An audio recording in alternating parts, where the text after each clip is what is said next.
Welcome out, Army fans. This is Joe Iacono of GoBlackKnights.com with an extremely special guest who I am really excited to have on and actually a little bit intimidated by, Tina Cervasio from CBS, who, as you know, is the sideline reporter for all the Army football games. She was just telling me what all her duties are going to be this weekend for Army Navy. So I'll have her go through that with everybody. But quick little background on Tina. She's the lead sports anchor for Good Day New York on Fox 5 New York, hosts the Sports Extra on Sunday nights. She's worked for CBS Sports Network as a sideline reporter, as you obviously know, SiriusXM NBA radio host, New York Red Bulls television broadcast, pregame, halftime host and reporter, and the winner of count them, seven. That's more higher than I can count. 7 New York Emmys. So that is awesome.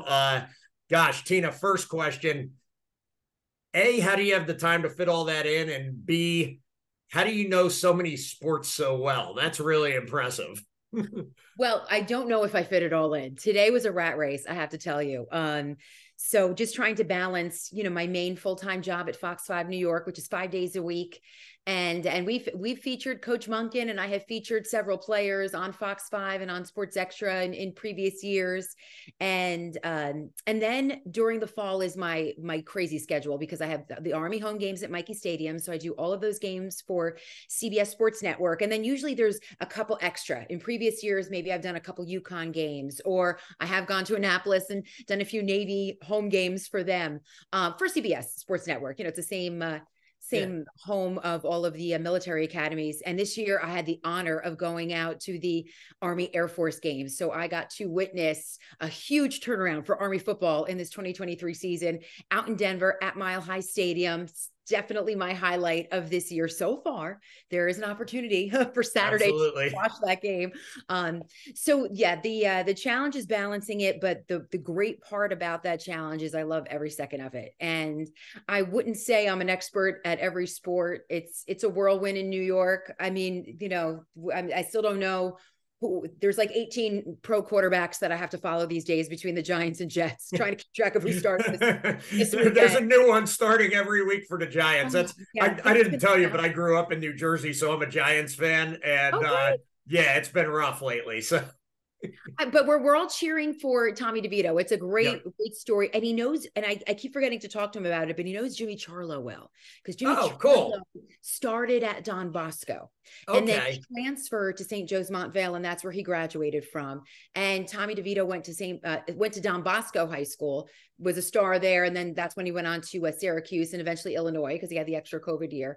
And he's a neighbor of mine. We both live in Cedar Grove, New Jersey, and it's well known. So that's awesome. So it's a kind of fun That's story. Pretty wild. I love the Jimmy Charlo and I forgot to get like intel on Jimmy. I just saw Tom, but Tommy's got other things to worry about right now than giving me extra sideline reports for the Army Navy game. But I'll get to Jimmy on that maybe. Yeah, I talked to his parents the other day. They were pretty excited. They said he's pretty dialed in and ready to go. So he's been dialed in. You're talking about Jimmy Charlo. He's had a great season. Yeah, it's funny. We have, like you said, you're a Jersey girl, and I'm from up there originally. I married a South Carolinian, so I live in Georgia now, which is fine, but love the warm weather. But all of a sudden, Army's got all these Jersey kids on their roster. Charlo, Isaiah Alston, Brady Small, who's had an unbelievable year as a freshman center for them. Kanye Udo, who looks like he's going to be a real superstar in the backfield.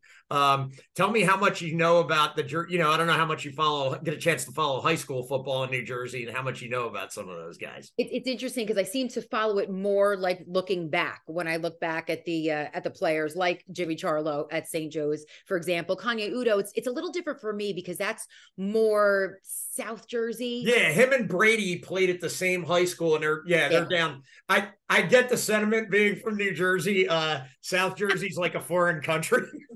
It's just like a different state. You know what I mean? It's like the Driscoll Bridge is kind of like the Mason-Dixon line here in New Jersey, because it's like that's Philadelphia, New Jersey, and we're kind of New York City. Exactly. You're either Philly or New York. Yep. But I feel like I'm a little, it just depends on the year. I mean, I remember doing a story, a couple of years ago, Christian Anderson, his high school just won the New York State Championship, Cardinal Hayes, first time ever a Catholic school, private school, won the New York State Championship. They always won the PSAL. They always did great in the city championship and the private school, but they played a team from outside of Buffalo and they beat them. So his alma mater. So that's a pretty cool story that I sort of follow and has an Army connection. Man, I'm so proud of Elijah Riley. He's a Long Island product. Oh, yeah. There's a couple stories on him for Fox 5 as well. And then to see him get drafted and the way he's playing right now for the Steelers. But St. Joe's, I feel like it's a lot of other sports I end up sometimes doing stories for. I mean, St. Joe's of Montvale produced the U.S. goalkeeper and Matt, and I did a bunch of stories out there on soccer last year. So when they were in the World Cup and advancing. So there's a lot of great stories, some great schools up here. Of course, the strong ones are Paramus Catholic, Bergen Catholic, Don Bosco, St. Joe's. Yeah. In like kind of my region. And then you get a couple of guys out of Cedar Grove. So David Njoku actually went to Cedar Grove High School. He's on the tight end with Cleveland Browns, where Tommy DeVito did end up going to Don Bosco, the private school, but David Njoku did pretty good. He went into Miami, played for the Hurricanes, and he's having a great NFL career. So that's sort of how it's tough because there's so many sports, and I want to follow everything and try to cover everything for Fox 5. And I can't. I mean, there's mornings where I sometimes have to give the hockey scores and then I'm just hated on by all of the Devils, Rangers, and Islanders fans, but it's not my choice. That the producer said, just scores. And I can't go. So it's just, it's, every day there's a challenge, but it's because of the abundance of great stories. So well, the New York metro area, right? There's so many sports up there and everything else.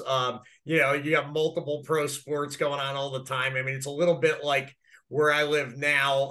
I'm halfway between Atlanta and Athens. So of course, everybody down here this week super depressed based on what happened last Saturday.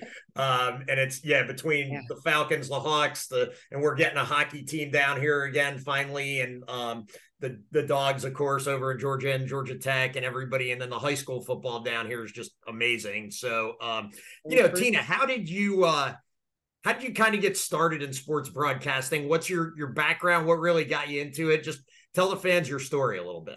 So I grew up in a family, a lot of educators. My mom was a teacher, became a principal. And so were all of her cousins, her brother, my uncle. And even on my dad's side, I had a couple of uncles and cousins, like their cousins, that were all in education and coached sports. So it wasn't so much that I came from a family with these pro athletes or, athletic directors at some big colleges or anything like that. But sports was part of our family tradition. And on Friday nights, and even my dad's best friend, who is my godfather, he was a great high school football coach in Belleville, New Jersey. So on Friday nights, we would go to Uncle John's games, Friday Night Lights, Essex County, New Jersey style for Belleville High School. On Saturday mornings, we went to Uncle Joe's freshman football games. Then we would go watch maybe Nutley High School, if they were home, play on a Saturday afternoon. Then throughout the year, we would go see, cousin Mark coaching at Caldwell College women's basketball. We would go see, and then he went to the men's team and then became the athletic director. We would go see cousin Carl coach the softball team at Belleville High School. And then we had cousin Jimmy coaching basketball as well. So that's kind of what it was. We would go support our family and we were at sporting events. I tried all the sports. My best were gymnastics, cheerleading, and track and field. Somehow I just couldn't get involved with the ball myself. Wanted to. I mean, I would have loved to play basketball, but or softball a little bit longer beyond junior high. That wasn't and soccer wasn't in the stars for me, like the individual sports. So that's what I competed in, but I love to talk about all the other sports, basketball, football. And that's kind of, we went to the Rose Bowl on a family trip when I was 11 years old. And I just really, and my dad actually preferred college football over the NFL. So we would always be watching college football games. He went to Cornell. He actually was a running back, halfback. Okay. Cornell University, the Big Red. And we would go to games as well. If Cornell was playing at Columbia in New York City, or we would drive down to Princeton, absolutely beautiful, when Cornell would play Princeton football. So it was just such a fabric of my life growing up, and I could talk sports, and I really enjoyed college football. And we went to that Rose Bowl, and I was not even in junior high yet, but my dad was saying, as you start thinking about when you go to high school and what subjects you want to take, you should, think about different sports, and maybe sports broadcasting is an opportunity because, there's this woman, Phyllis George, that is now on the NFL broadcasts on CBS. So that's who my dad was seeing. He says, there's a woman talking about the NFL. Then sure enough, not long after that, take a listen, Tina. There's this woman called Susan Waldman, and she's doing updates on WFAN radio, and she does Knicks games at the time before she did the Yankees. She was doing Knicks pregame show. So I listened to Susan Waldman. And then in college, we had cable on our floor in the main TV lounge area. I forget what it was called, the common area. Mm-hmm. And we would have ESPN on a lot because I had a lot of women's soccer players on my floor. They became my best friends. And who was a Cowboys fan and who was a Miami Dolphins fan. And we would watch Monday Night Football or Sunday Night Football, whatever was on. And, I got to see Linda Cohn and I got to see Leslie Visser. So I got to see all of those women. And while I went into high school wanting to be a news anchor, I loved Barbara Walters and I loved Diane Sawyer. That I loved their shows. I loved their interview shows. Was not on, not into crimes and all that stuff. And politics was a lot and very but I just loved when they interviewed people of importance, whether it was a politician or Shaquille O'Neal. And that's what I loved about Diane Sawyer and Barbara Walters. They could shift between world leaders and actors and athletes. And that was always so intriguing to me. But when I got to college, I was like, wait a second, there's so many women doing sports now. And I hear Susan Waldman in New York and I hear Linda Cohn with her New York accent. I was like, maybe I could get on to New Jersey accent. And that's kind of where the inspiration came from. And from there, I took journalism classes. I was a journalism major at the University of Maryland.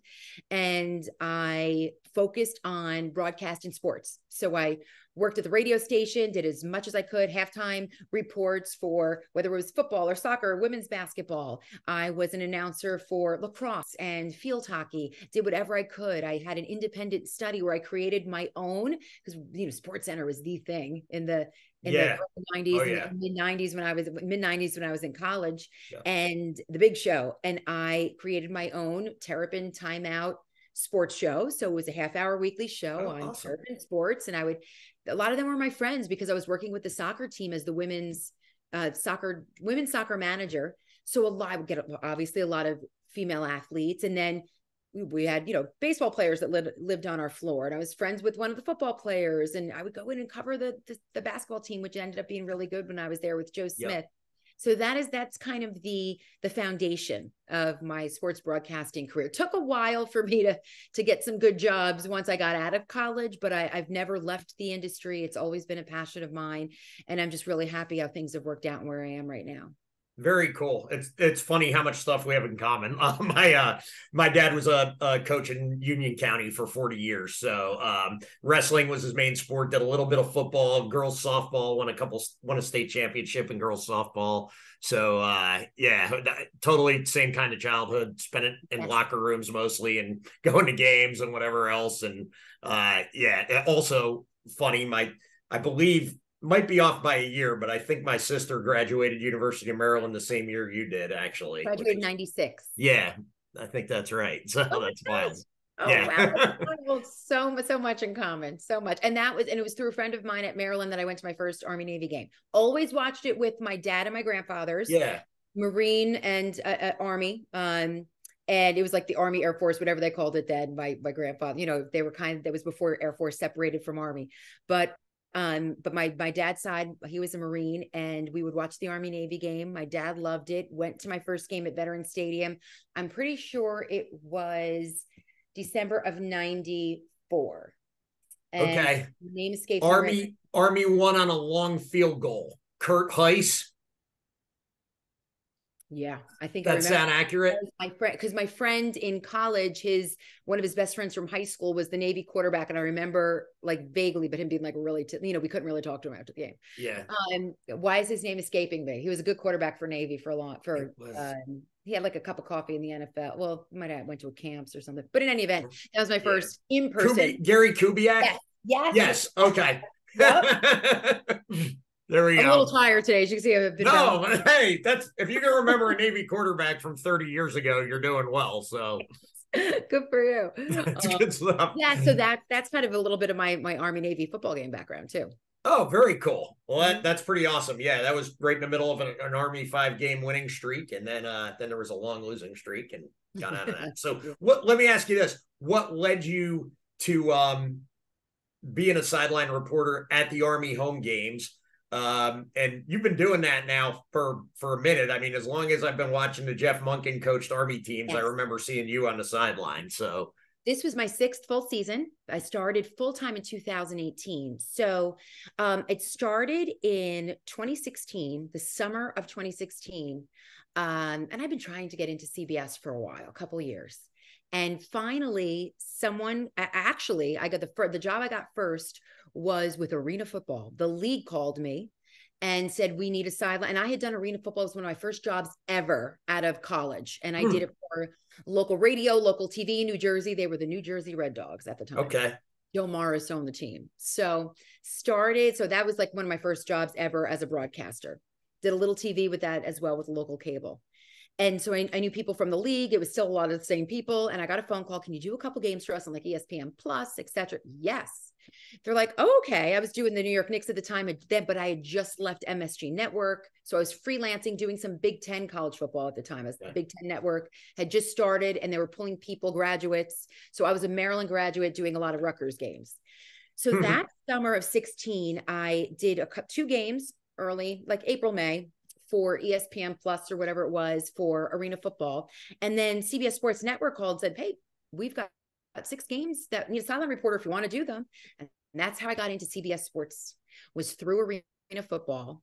And I started doing those games for them. And they said, oh, you know what? We're going to throw you a college game if you're available. So 1 college game turned into 2 in 2016, turned into 11 in 2017. And in 2017, I filled in. John Schriffen was doing the sideline reporting that year for Army at Mikey Stadium. Yeah, I remember him. Okay. But he was also dabbling in play-by-play. So he had another assignment or had got shifted. So in November, it was Veterans Day of 2017. And I got my first Army game at Mikey. It was so great for me because I could drive to a college football game. Because I'm usually flying all over the country. And it was freezing. I will never forget that day. But it was against Duke. And oh, yeah. They beat Daniel Jones. And that was a good game. Yeah. Your guy, Elijah Riley, had a big game. Yeah. Yes. So that was my first Army game. And it was a phenomenal experience. Ben Holden and Jay Feely were on the call. And after that game, that off season, got the call from CBS Sports Network, and I just signed and just started working at Fox 5 full time. And it was just serendipitous. The timing and everything worked out great because they said, would you like to take the Army package? It's 6 home games at Mikey Stadium. We love it. You live close. And I had a full-time job that was exclusive, non-compete, couldn't work anywhere else. That's how local news works. It's not like ESPN and Fox Sports and NBC where like Kenny Albert works for every single network. He does every sport on Fox, on NBC, on TNT, on MSG. So it's different because I technically was working in news, but because my news director was an Army veteran and served, and because it was just a short drive up to Mikey Stadium. So if there was ever breaking news or if, the Yankees were in the World Series or something like that, it was an easy commute to just get back. And I was cleared for it. And I've been doing the Army home games ever since. So that's how I got on the Army package. Very cool. What would you say you love most about doing the Army games? The cadets that play football for Army. I mean, every year it's just one cadet after the next is so impressive. And they have such different backstories. Everybody's got a different, unique story. So it's not just a certain type of young man that they go out and recruit. Oh, it is a certain type of young man. I mean, it's the type of person that says yes to Army and has the ability to play football for Jeff Monken and his coaches and on this team. But right out of the gate, the dedication, the intelligence, the discipline, the respect. I mean, it's right out of the gate. And I've talked to Jeff Monken about this. He says, well, their very first basic training is kind of what instills it in them. They do change a lot that July, August, before they even come to football camp. It begins then. So you're getting the final product because we usually sit down with upperclassmen, the juniors and seniors, when we have the meetings with them on Fridays. He's like, you're getting more of the polished, finished product and the ones that have lasted, whether it's from prep school through. Very few direct freshmen, but we've seen a couple come through. Right. And he said, so there's a lot that goes on between when we recruit them and when you get to spend that quality time with them. But it's fascinating. And I always tell people, and I'm seeing it now as my original players have graduated and are done maybe with their service. That's a couple, the seniors. And, I always tell people our country is in good hands because I've met them face to face and I've seen them as they've developed into these adults that are serving our country in the U.S. Army. So that's just what I love the most, talking to those players, hearing their stories, also watching them evolve over the course of their 4 years, the sacrifices they put in. I mean, just even talking to Leo Lowen today, and I've talked to him for years because he's been such a main integral part of this Army defense. And I did a story for him for the pregame show for Westwood One. And just to see where he's come. And this is a guy with like a 4.8 grade point average, it might have been a 4.025 or something like that. Yeah. But just a brilliant. I didn't hear, did he win the Campbell Award? I know he was a finalist. Bo Nix won. Wow. I didn't even know he was a student, Bo Nix. Yeah. Well, that was like the year. Were you covered? No, you weren't at Army yet when Kenny Brinson was our linebacker. Yeah. And he's like the smartest human being on planet Earth. He's got like a 4 whatever at West Point, double major. And they gave it to some kid from Clemson. Really? Yes, they feel the Power 5 schedule. But my goodness, if you looked at those 5 games, those 5 weeks in the middle of the Army schedule, I mean, it doesn't get much harder than that. Yeah, exactly. So Boston College, LSU, that you had the greatest Troy team ever, and so so that's what I really love the most about it, that opportunity to talk to these young men and learn so much about them, and then you almost see it translate just to the way they play on the field. It does translate in a certain way, and then the football becomes part of that. That's, Tina, that's a really awesome point, an awesome story. I was going to ask a different question, but that actually, I'm going to go a different direction now. I'm going off script, which I'm happy to do.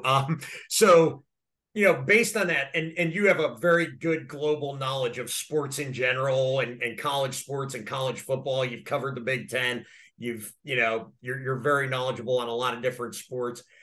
In today's climate of college football, where the transfer portal just opened and it's like, which quarterback can we buy? And this, that, and the other. And you've got quarterbacks making more money than their offensive coordinators. You've got Jimbo Fisher being let go and he makes $76 million. All this craziness. Is there a place for Army, Navy, and Academy football in the current climate and the way you see things heading kind of in the world of transfer portal, NIL, et cetera, et cetera? I think we're going to see it up close next season as Army goes to the American Athletic Conference. I think that'll be something that will reveal that. But that's where, Navy has been. And you have Air Force out in the Mountain West, which was interesting because after that Army game, they just never recovered. So maybe that says a lot about that schedule and those schools. They weren't quite as competitive. I mean, so it's interesting. I just think that's what makes the academies stand out. They're so unique. And that's why it was just so like fun and refreshing to almost watch Army evolve sort of back to the triple option, even, it kind of brought it back to their roots. Yeah. And I think this is going to be a higher scoring Army Navy game. I think it might be a little bit higher. Okay. Because the mixture of the offense is now interesting take. Yeah. Done. Might not be, a 14-19 or 19-14 game or whatever the last couple of years have been. Okay. But is there a place? I think the purity of football when these two play on Saturday will be there. I mean, people get excited about it. I mean, I've told a couple of NFL players, oh, you're going to be practice or at practice. And I'll be like, oh, next weekend I have Army Navy. They're like, oh, you're going to that game? I'm like, I actually broadcast it. And it's so unique to see their reaction, especially if you get a couple of smaller schools that have played Army or Navy or Air Force, right. And military academies. When you get a couple of these guys, or sometimes they've been part of the big Power 5 schools that get that on their schedule. So there's an incredible respect. And it's funny, they'll always ask me too, how big are the guys these days? And I'm like, it was kind of refreshing earlier in the season when Isaiah Austin was healthy and I got to that first win against Delaware State. And it was the first time I interviewed Bryson Daly too. I'm like, oh, wow, they're both taller than me. Because I said, Tyrell Robinson, you look at him, you look at Tyre Tyler last year. They're my height, and that's Army football, but they're excelling sometimes against these big schools, almost beating Michigan and almost beating Oklahoma when you go back other years, and putting up a fight against some of these big schools, these big Power 5 schools. It's tough though, they're going to start losing, and they have lost a couple players. They almost lost some players because of the various opportunities in NIL. That's the challenge. Is it going to be hard in a conference for Jeff Monken and them because they don't have these transfer portal opportunities? I mean, who was it Coastal Carolina or maybe it was the week before for Army? I mean, they had like 50 new players because of the new coach and the transfer portal. Oh yeah, I mean Troy. You look at Troy's lineup; it's like the Alabama JV, basically. Like it's a ton of SEC kids. Yeah, that you weren't starting there, but no, they could start and create. Yeah, and Holy Cross is another good example too. They had a lot of transfer portal guys, yes, from these huge Power 5 schools that weren't starting and wanted to have a regular starting opportunity, or they were super seniors going for their master's degree. I mean, that's it. You get your 4 years. Now we have seen some Army players, obviously with injury and the whole COVID situation, but that's going to all kind of ease its way out now. It's different than playing UTSA and Frank Harris, who's like older than half the quarterbacks in the NFL. So yeah, it's always been that challenge. I think for these military academies over the last decade for sure, but NIL, I think more so yes, the transfer portal, when you look at the Holy Crosses and UMass and places like that. I mean, UMass obviously struggling, but they had a good game against Army, but so there's always going to be that challenge. But I think when it comes down to those 3 games, those CIC games for the trophy, it's unique and it's authentic, and the crowd. Army took the life out of the Air Force crowd. That is true in Denver. But leading up to that game, that stadium was almost filled at Mile High, and it was loud and it was intense. And we will see that at Gillette Stadium, and we've seen it the last 2 years. Thank goodness, filling the stadiums. I mean, I'll never forget. So my first Army Navy game was in 2020 when it was just the cadets. The midshipmen, the president, West Point, that's who, and the football players that were on the field. I mean, I was carrying equipment around. I couldn't have any kind of a producer. It was, with all the different rules, it was incredible that they got that game off. It was basically me and General Milley and the president that were like allowed on the field. Right. So that was my first experience, but it was wild and it was historic. And then to go and do a game with 82,000 people above you at MetLife Stadium the year after was just incredible. So I don't think you'll ever lose it when it comes to the academy games, the pureness of it, the intensity, the quality of football. I mean, you do see it change when those 3 teams face each other. It's fascinating. It was funny. I was talking to my classmate, Mike McElrath, earlier tonight, and he was the captain of our team when I was a senior and free safety, and really good player. He actually got a tryout with the 49ers. And he was talking about just how hard, and Monken talks about this all the time, how hard kids hit, how hard the players hit in the Army Navy game and the Army Air Force game, and just how hard they're going at it. And the quality of play and the level of effort is just insane compared to, like I said, you cover a lot of football games. You probably don't see the kids, the players performing as close to 100% of their capacity every play as you do in an academy game. Am I right? Exactly. And the players say it too, and they're ready for it. They also know they're going to be beat up after it. And that's something I talked with Leo Lowen today too, how challenging it was. He was young. He was a freshman at the time, but he remembers just with his teammates, the challenge of playing the Army Navy game and then Air Force, the final, the week after, it was like November 19th because of or November 18th, because they had to postpone the Army Air Force game. Right. Because half of Air Force had COVID at the time. Yeah. So then, and that was crazy. He remembers getting up for that game again. We were talking about some crazy memories over his 4 years. So yes. And that was it. And Bryson Daly, I'm talking to him about it, him getting ready for it. First time he was a starting quarterback. He played the whole game against Air Force and, had to come out of that healthy. So those games. And I think the whole country, every college football fan knows that as well. And that's why there's so many eyeballs, but it's a challenge. NIL and the transfer portal will challenge these schools for sure. Good stuff. And I know we're up against your time, so I want to be respectful, but do you have time for maybe 10 more minutes? Absolutely. Yes. Okay. Good stuff. So, you talked a little bit about Army's changed to the new offense with Drew Thatcher coming in as the offensive coordinator. And then, against Coastal Carolina, they went back to the traditional flex bone. I think, obviously Coach Monk and the staff are keeping things under the hood. You guys talk to him more than we do, rightfully so. A lot of us think they're going to kind of do a little of both.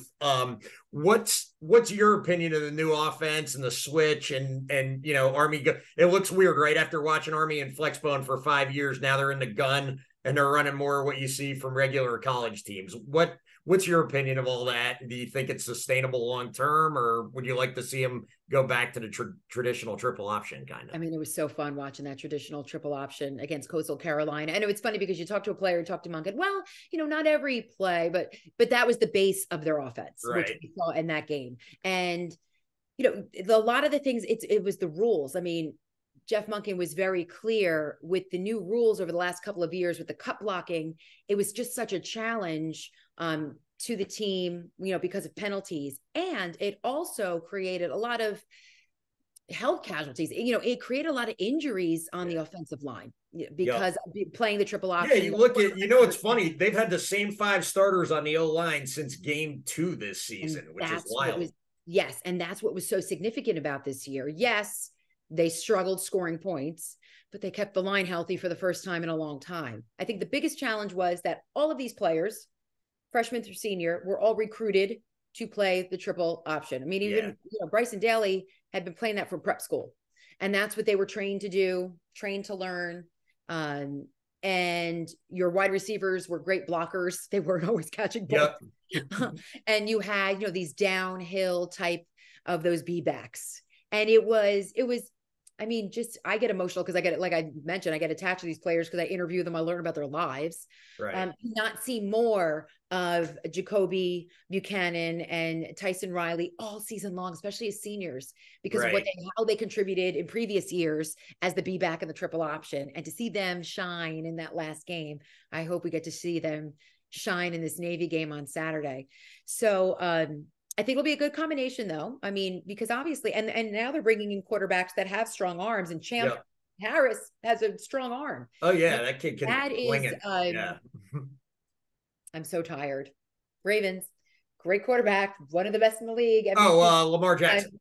Lamar Jackson's throwing coach since he was my fantasy quarterback. Yeah. I got to know who he is. So. Yeah, Lamar Jackson. So, and that's Champ Harris's dad has been his throwing coach since he was in college. So wow. I mean, the kid knows how to throw, and Champ has worked out a little bit with him. So yeah, I think we'll see a combination on Saturday, but the base, and I think that's the strength of Army, would be the triple option. And I hope that's what they stick with moving forward. I mean, that's what but you need to obviously get away from that at times, because to protect your offensive line and to prevent penalties and right. Yeah. I was really amazed at how Coach Monken said the other day on his weekly press conference with the media that they're the healthiest they've been at this time of year since he's been there. So that's saying something. That's good.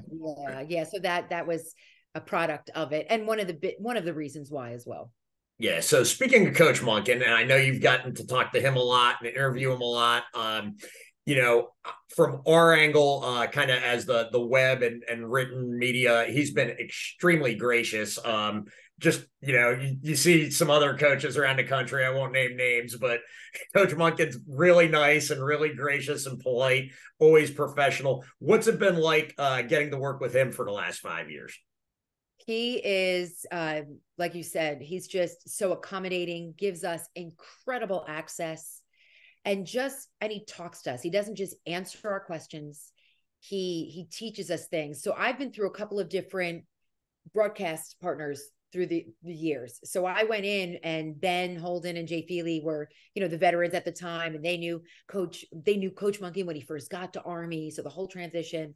And what I love is a lot of times when the analyst comes in, so when it was, Ross Tucker, and then this year they added in Adam Brenneman, Penn State, UMass, how their reaction to Coach Monken is so cool, because they've had so many coaches, whether, college, Ross in the pros, Adams, had, great coaches in college. He worked with Herm Edwards for a little bit at Arizona State. And then he was doing a little bit, he was, building his broadcast career last season, working for ESPN Plus. So he did quite a few games last year. And Adam's reaction this year was like, oh my gosh, Coach Monken is the greatest guy, because the discussions about the team go beyond just this straight up, okay, here's the X's and O's, here's the game plan, this is what I think, how are you scouting their defense, offense, what's that? I mean, it just goes so beyond, so deep into the game of football. And like I said, I've learned so much about the human side and the recruiting and the type of player. And he knows there's 175 players technically on the roster. So he knows everyone's name, where they're from, and their parents' names. Wow. I mean, I still struggle sometimes with when coaches rotate, the lower level coaches and they're different analysts. Like, wait, what was his name? He's new. Yeah. I mean, to know that he takes that time, and that's how much he cares about his team as a team and as the leader of the team. And a lot of people mistake him. You would think that he served in the military, and right, because he's got that, style of discipline and the leadership quality, what he demands from them. And I think he's absorbed a lot of that from sitting with, various people of certain statures, in the school, people that work there right at the military academy, and different leadership groups, and the way that he has the leadership council organized and the way he takes input from the players is just fantastic. It's a lesson, a leadership lesson in and of itself. And then he brings people in. He's brought in Nick Saban to speak to the team. He brings incredible speakers in as well. Other great college coaches he has around. Since they went to Colorado and visited Coach Prime, they haven't lost. So I don't know. Our players listen to Coach Prime better than his own players do, apparently. So. And they haven't won. Right, exactly. But he said he was very impressed because as Army was wrapping up and leaving, Colorado was coming in and getting set. And he was like, I was watching him, and he is a drill sergeant. And I was, we couldn't stay. And I would have loved to stay just to see just the way Dion acts in an atmosphere like that and in close quarters. He said, but it was impressive to see that. So yeah, he's just a special person. And a good example, it was actually the first game of the season. We go to our coaches meetings in the morning on a Friday ahead of Delaware State. And it was Adam Brenneman's good example, first game. Dave Ryan was doing play-by-play. We know how the fall was in the Northeast. I don't know how it was down by you in Georgia. It rained every weekend. It just rained. Yeah, it was just raining. Like every Army game, whether I was there or watched it on TV, it was just raining. The first game, thank goodness, didn't rain during the game, but it was about 120% humidity and 90 degrees on the field because it had poured like biblical rain the day before. So we go to practice, and it's in the field house because it's pouring and lightning outside.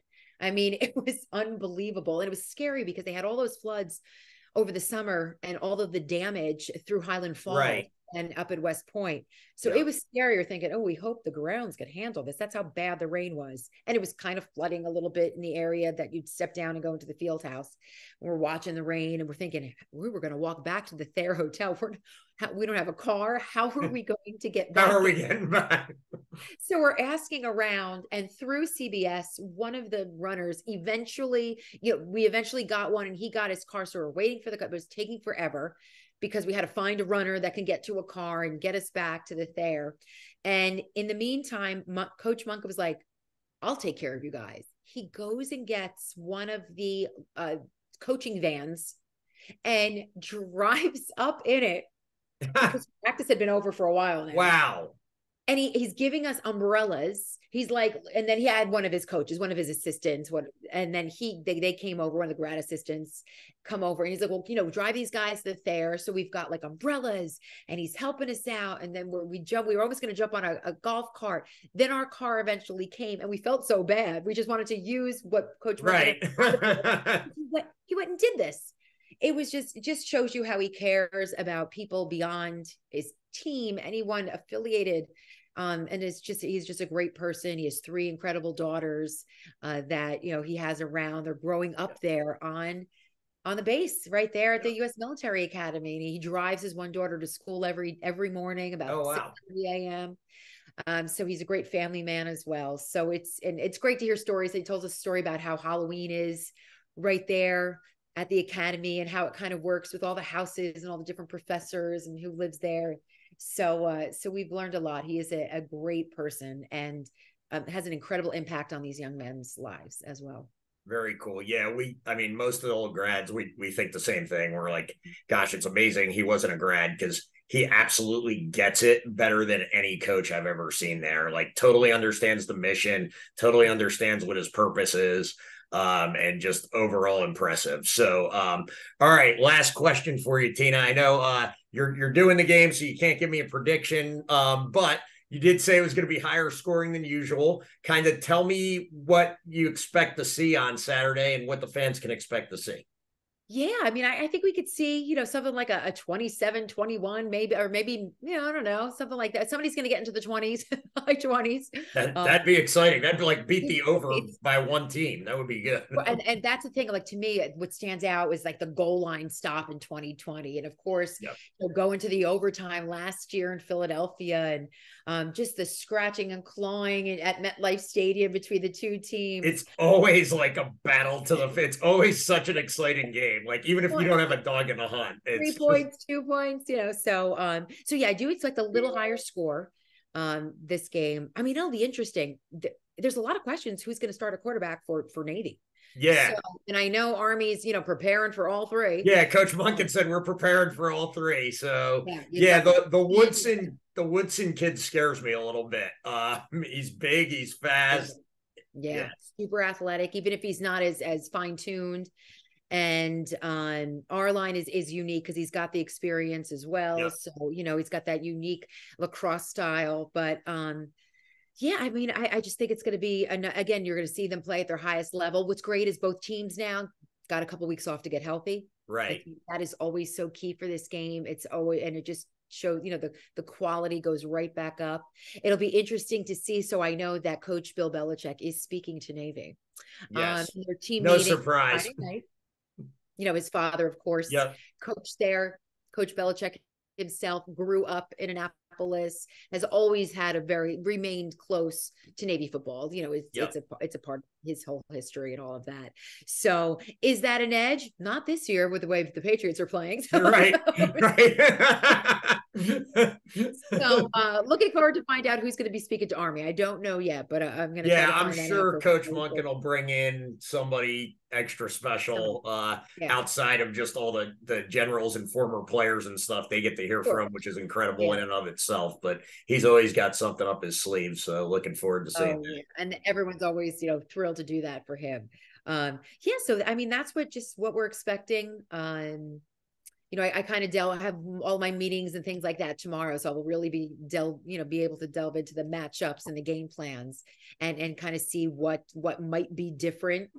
But I think we will continue to see more of that triple option from Army because they're so successful with it, but they have that opportunity to change things up. And I think that's what Army does well. They make adjustments, whether it's Nate Woody making the call and, or if it's just Coach Monken there on the sidelines. And we've watched Drew Thatcher obviously evolve in his first year at Army and at this level. And obviously they proved that they could be versatile in the last 3 games. Yep. So we hope to see that continue on Saturday afternoon.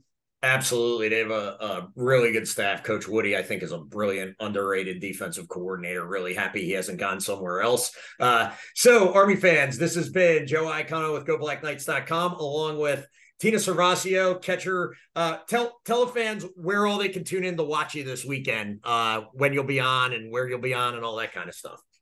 So I'll start at 12 noon Eastern time on CBS Sports Network, and that's where we air the Army Navy tailgate pregame show, and then it's followed by the Army Navy March On pregame show, and that will air straight up on CBS Sports Network from 12 noon until 3 p.m. Eastern time. And then the game shifts to CBS Network, so wherever your CBS Network is. I know in the Northeast it's mostly Channel 2, but wherever you get CBS Network, that's where they will pick up some of the pregame show. Kickoff, I guess, is like 3:15, and so then I will switch over to Westwood One Radio. So I'll be on the national broadcast with John Sadak doing play-by-play, Ross Tucker as the analyst. I'll be down on the field with the sideline reporting, and Jason Horowitz, who called Army games for 2 years. He's now with the Las Vegas Raiders, but he is in the studio. So he's hosting pregame halftime, and then we'll all kind of join in together doing a quick post-game show to wrap things up, and I'll be getting those interviews down on the field. So wherever you would get your national broadcast, wherever you hear Westwood One, whether it's college or Monday Night Football or Sunday Night Football, that is where you will get the Army-Navy game on Saturday afternoon on Westwood One Radio. And that's where you can hear, for all the Army fans, Ross and I on the broadcast, and Jason, old friend Jason Horowitz as well. So awesome stuff. So you can watch the game on TV, listen to Ross, Jason, and Tina on the radio. It's perfect. I love Gary Danielson, but I got to be honest, Ross Tucker's my favorite analyst. So much passion, and he loves the Academy games. That is for sure. Yeah. All right. Thank you, Army fans. Good night. Go Army. Beat Navy.